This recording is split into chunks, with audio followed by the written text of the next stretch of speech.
Hey, what is going on, everybody? It is Greasy, but of course, not literally. And guys, I just finished Cronos The New Dawn, and I'm not going to sugarcoat it. This game kicks ass. Looper Team has truly won me over. I played on the Switch 2, which some could consider a worse experience than any other version, but I loved it. Getting to play a super solid survival horror game in handheld was amazing. But it's not all sunshine and rainbows. I do have a couple of criticisms. Let's talk about the gameplay. It had a standard survival horror gameplay loop with fighting, puzzles, and boss fights. I did like all the puzzles, they were alright. Boss fights had some challenging moments, and the fighting areas were fun but hard at the same time.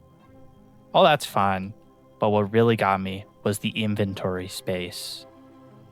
Guys, I love inventory management in these games, specifically survival horror games, Resident Evil, Silent Hill. They don't give you a lot of space in this one, and it's pretty hard to upgrade them. You can upgrade them, but it takes a while. You need a lot of these rare resources called cores, which you can actually use to upgrade a lot of your stuff. So not just inventory space. I don't think I hate the minimum space you start off with, but it can get annoying. Combat is fun. I've seen a lot of people criticize it, and it took me a while to get into it at the end of the day, but I loved it. Being able to line up my shots with motion controls was awesome, and it worked like a dream. There's lots of fun weapons and items to kill these orphans with.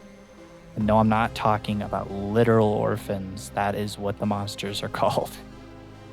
Now for people wondering about the performance on the Switch 2.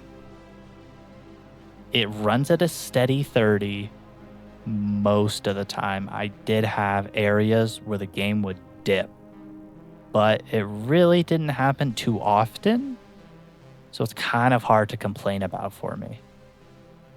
The story, I won't go too in depth on the story, but I really enjoyed it.